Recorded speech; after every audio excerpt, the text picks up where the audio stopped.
The Tulpamancy community has been a target of lots of mysticism and sensationalism. Now, we have to make it clear that we do not encourage the idea of painting Tulpamancy in a paranormal light.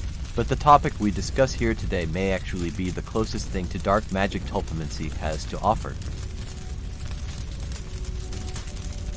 This idea actually came to me a while ago, but I recently decided to make a video about it after seeing this post on r/tulpas titled Single Tulpa, Multiple Minds. As the title suggests, the post essentially ponders the question, can two individuals create a tulpa that can occupy both minds instead of one? Now, I know what you're thinking. This sounds impossible. Not only that, but even if it was possible, how would it even work? Believe it or not, this exact concept is currently being practiced by over 2 billion people worldwide. Anyone who practices Tulpamancy or is plural by any capacity knows that the experience can take a serious likeness to magic, or even spiritual encounters.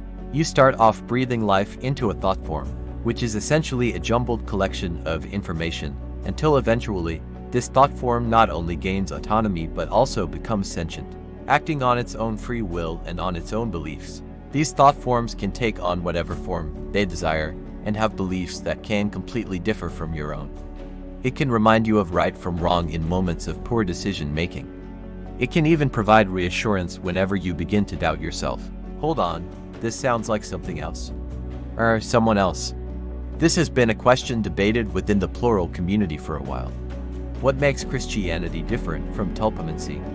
And if there aren't any differences, then doesn't that make the man himself, Jesus Christ, a shared tulpa? Think about it. You spend every Sunday falling asleep, totally awake, and paying attention to all the stories and teachings of Jesus Christ.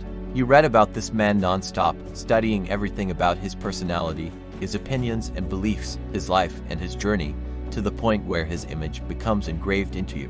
Not only that, but you spend a good amount of time praying and communicating with said being until you finally establish a connection in one's heart with it.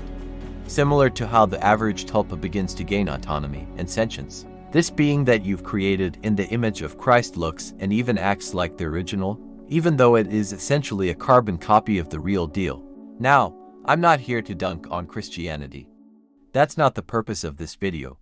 Shout out to all the Christian homies, let us know you're here with a hallelujah in the chat. But this realization does confirm that it is indeed possible to create a tulpa that can exist within multiple minds. All you'd have to do is keep a sort of document that lists their mental, physical, and social qualities, and anyone who wishes to partake in the hive mind would study up on this thought form and give it a place to coalesce.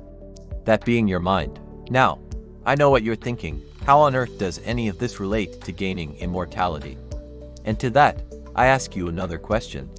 Have you started writing every detail of your life, your personality, and beliefs down somewhere yet? Because you could totally pull a Jesus right now.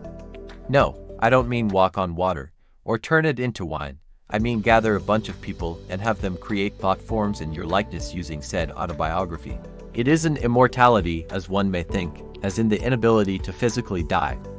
In fact, you will die an infinite amount of times. But you will be essentially creating backup copies of yourself in other bodies. Almost like storing your data in a hard drive in order to upload it into another computer. In this sense, you'll be able to live as long as you want, just as long as you have a long line of charitable or curious people who are willing to make room for your copy in their minds. However, this is a fair disclaimer. Your thought forms may undergo changes over time depending on the minds they inhabit, like playing a weird game of telephone. The more and more you get passed down, the more files get corrupted in a sense. Pretty soon you'll have a copy of yourself that is an entirely different skin tone rather than your usual olive. And what's all this nonsense about the LGBT something? Never heard of it. I support this now, I guess. Whatever brings in more bodies for the hive mind. I meant believers. Totally meant believers right there. In conclusion, Jesus really was resurrected. But not in the way you might think.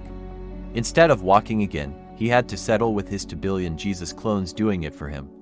But don't feel too bad, Jesus. I'm sure you would have found walking with holes in your feet difficult anyway. That's all for the video today, guys. If you liked it, and want to join my personal, totally not occultish hive mind, then consider giving this video a like and subscribe. If this video hits 2K likes, I'll drop my autobiography so you can create a factive of me. Just please don't whitewash me.